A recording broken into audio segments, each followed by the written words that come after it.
It's the most diverse city in North America. Ethnic communities and Canada's largest city growing quickly.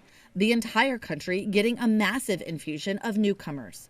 The goal, bring in 1.45 million immigrants by 2025. Sean Fraser is Canada's immigration minister. The number of newcomers that we welcomed the year prior to forming government was about 240,000 annually. And by 2025, we'll be increasing it to 500,000. So it's been more than doubled in a period of what will be just about a decade. So it's a pretty significant increase. But when I talk to the local business community, when I talk about communities like my own that have come from sort of small town and rural backgrounds, that we're losing people, it's essential that we continue to embrace immigration as a growth strategy. Canada's government is aiming for roughly 60% of newcomers to be in the economic class, people coming to the country for their work skills. Why the influx now?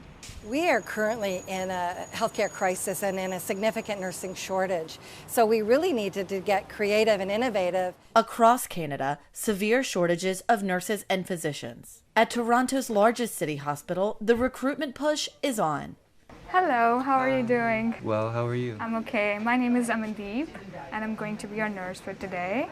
25-year-old AMANDEEP KAUR arrived in Canada just as the pandemic began.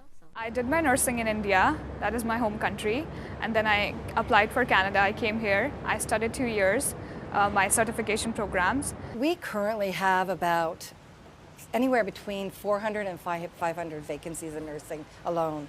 So it's fairly significant. In 2022, immigrants made up 23% of Canada's population, the largest proportion in more than 150 years. I never thought that I would be at this place, like working in a world-class hospital. Toronto is a multicultural city, one of the most diverse in North America. But people here say they need even more immigration to fill key labor shortages. It is a nonpartisan issue in Canada. It really isn't. All the political parties support immigration, and that's probably because that's how the country grew. The Manufacturers and Exporters Trade Association has been lobbying Parliament to up the number to more than the 500,000 a year allowed now. We need more people.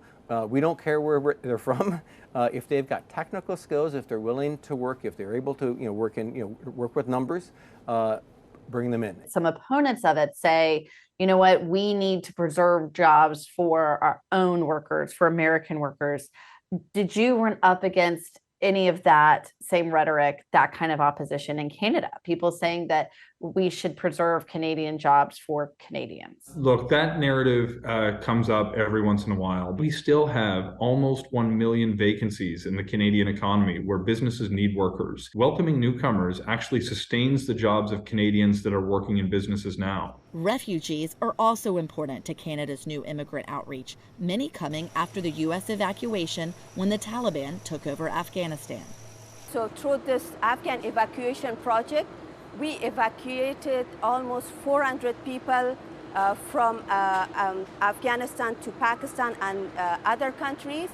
And most of them, hundreds of them, came to Canada. Personally, I've felt so. Like I've gotten all the support because I was alone here. So I've gotten all the support from all the communities that are here. So everybody was so helpful. So I think Canada is welcoming and supportive. AMANDEEP and the other newcomers to Canada are addressing growing labor needs in a country with a rapidly aging population and a record number of people planning retirement. Julia Ainsley, NBC News, Toronto.